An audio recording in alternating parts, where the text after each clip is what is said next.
Hay un sonido que todos los chilangos conocen: el chirrido metálico de las ruedas contra el riel, el golpe de aire caliente en la cara cuando el tren entra a la estación, el murmullo denso de miles de personas moviéndose al mismo tiempo hacia algún lugar urgente. El metro de la Ciudad de México es caos, es vida, es el sistema nervioso de una ciudad que nunca duerme del todo. Más de 4 millones de personas lo usan cada día. 4 millones.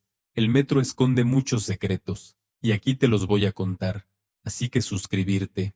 Es casi imposible imaginar ese número hasta que estás parado en Hidalgo a las 8 de la mañana y sientes que la mitad de esos 4 millones está exactamente contigo, en ese andén, respirando el mismo aire viciado.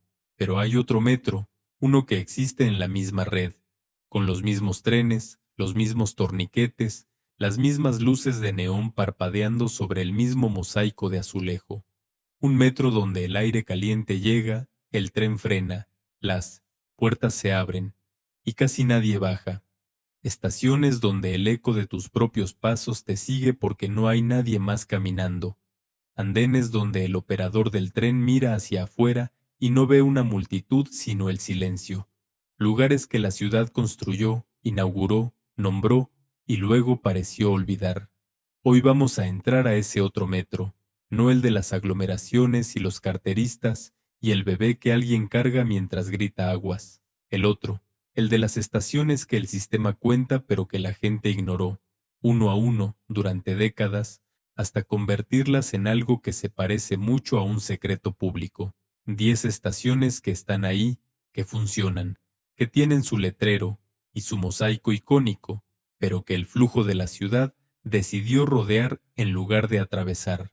La pregunta no es solo cuáles son, la pregunta es por qué, y en uno de estos lugares olvidados, debajo de una de estas estaciones que nadie visita, hay algo que llevas 12.000 años sin ver. Pero eso viene después. Primero, hay que entender cómo una ciudad de 9 millones de personas dentro del metro construye un desierto en su propio interior. No todas las estaciones nacen iguales. Algunas se inauguran con la ciudad ya construida alrededor, con mercados y escuelas y avenidas llenas de microbuses que traen pasajeros directo al torniquete. Otras se construyen con la promesa de que la ciudad llegará después. Y a veces la ciudad nunca llega. Eso es exactamente lo que pasó con varias de las estaciones que vamos a recorrer hoy. Son víctimas de la geografía, de la planeación urbana, de decisiones tomadas en oficinas que nunca consideraron que un andén sin destino cercano es un andén que nadie usa. La línea 6 es quizás el ejemplo más claro de todo esto. Es la segunda línea menos utilizada de toda la red, y cuando caminas por las estaciones que la componen entiendes por qué. Norte 45, por ejemplo, está rodeada de naves industriales. No hay avenidas principales cerca, no hay conexión fluida con otros transportes. Hay trabajadores que la usan, sí, pero fuera de ese flujo puntual, la estación respira sola. Lo mismo ocurre con Tesosomoc, otra estación de la línea 6 que carga con una condición que la hace todavía más extraña. Si subes al tren en dirección equivocada, no puedes cambiar de andén dentro de la estación. Tienes que salir a la calle, pagar de nuevo, volver a entrar, como si la estación misma te castigara por equivocarte. Hay algo perturbador en ese detalle, una infraestructura que en lugar de facilitar el movimiento lo complica, lo encarece, lo desanima, y quizás por eso Tesosomoc se convirtió en lo que es, una de las estaciones menos transitadas de toda la línea. Pero no todas las razones son de infraestructura, algunas son más simples, más silenciosas. Bosque de Aragón, en la línea B, tiene de un lado un bosque, y del otro colonias residenciales. Nada más, sin centros comerciales, sin hospitales importantes, sin nodos de transporte que la conviertan en punto de paso obligado. Solo árboles de un lado y casas del otro. Y aunque la línea B es la tercera más utilizada de toda la red, Bosque de Aragón es su estación más solitaria. La ciudad es así. Puede construir una estación en medio de la vida y aún así dejarla fuera de ella. Y luego están las estaciones que nacieron en el lugar equivocado por razones que ya nadie recuerda bien. Existe un patrón en el metro de la Ciudad de México que muy poca gente ha notado, pero que una vez que lo ves no puedes dejar de verlo.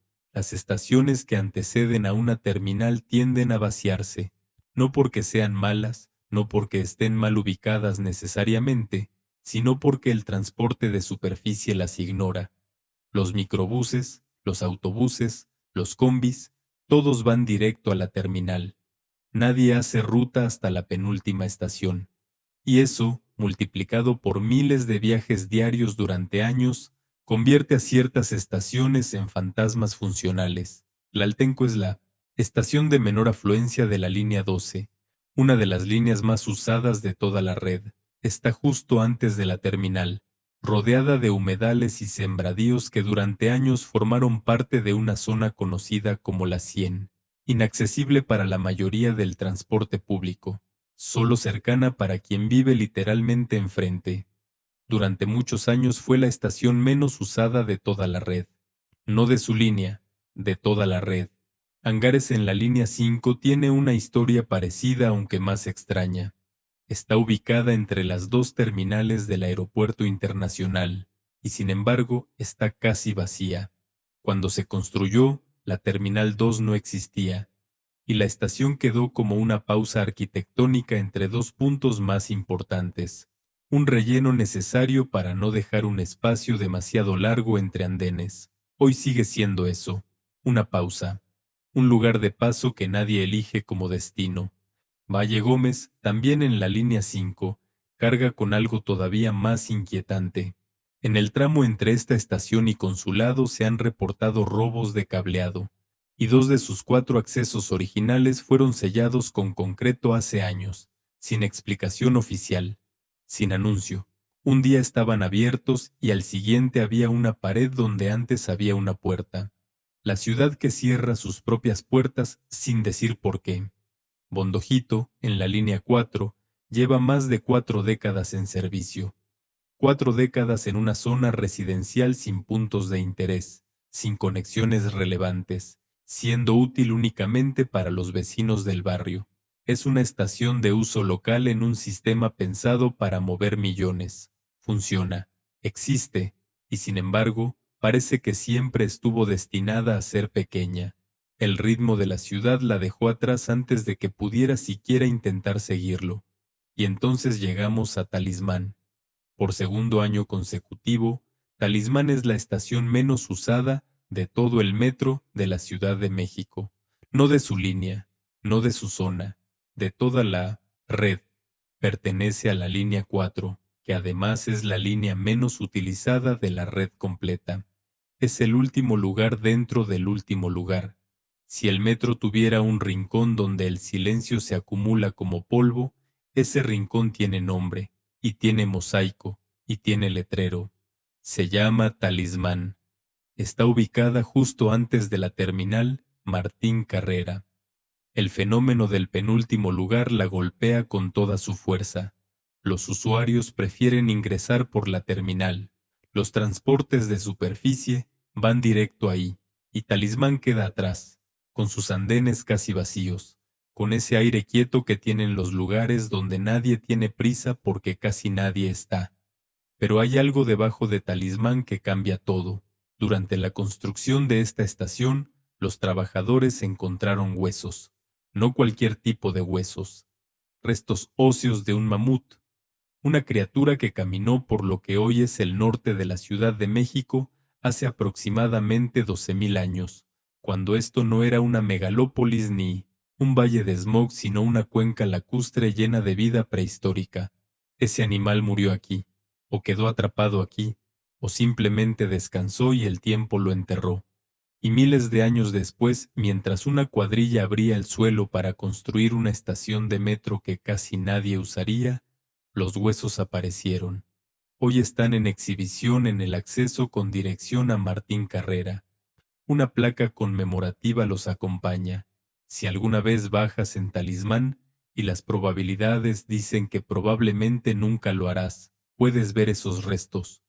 Puedes estar a unos metros de algo que tiene 12.000 años de antigüedad, en el lugar más ignorado de uno de los sistemas de transporte más grandes del mundo. Nadie hace fila para verlos. Nadie llega en grupo. La mayoría de los usuarios de este metro nunca sabrá que están ahí. El mamut lleva 12.000 años esperando. Un poco más no le cambia nada. Hay algo que el metro de la Ciudad de México hace todos los días que pocas personas notan. Mueve a millones, conecta el norte con el sur, el oriente con el poniente, el mercado con la oficina, la casa con el hospital. Es una red tan grande y tan compleja que tiene sus propias zonas de sombra, sus propios puntos ciegos, sus propios silencios. Y en esos silencios viven las estaciones que recorrimos hoy. No son estaciones rotas, no son estaciones cerradas, son estaciones que el flujo de la ciudad, con su lógica particular e implacable, decidió rodear. Nadie lo decretó, no hubo una reunión donde alguien dijera que Talismán sería la más solitaria o que Valle Gómez perdería 2 de sus puertas sin explicación. Ocurrió de la manera en que ocurren muchas cosas en las ciudades grandes, lentamente, silenciosamente, sin que nadie lo note hasta que ya está hecho. Lo que me parece más inquietante no es que estas estaciones existan, es que la mayoría de nosotros hemos pasado años usando el metro sin saber que estaban ahí, sin preguntarnos qué había en los andenes, que nunca tocamos, qué historias guardaban los mosaicos que nunca vimos, qué había debajo de los suelos que nunca pisamos, un mamut, por ejemplo. Hay algo casi poético en eso, en que el lugar más olvidado de toda la red sea también el lugar donde la ciudad guarda uno de sus secretos más antiguos, como si el olvido fuera una forma de protección, como si el silencio de Talismán existiera precisamente para que nadie llegue a molestar lo que lleva 12.000 años descansando bajo el concreto. El metro tiene 2 caras, dijimos al principio. La primera todos la conocen. La segunda muy pocos la han visto. Ahora tú la conoces. Y la próxima vez que el tren pase sin detenerse, o que bajes en una estación y notes que el andén está extrañamente vacío, quizás te preguntes qué decidió olvidar esta ciudad justo debajo de tus pies.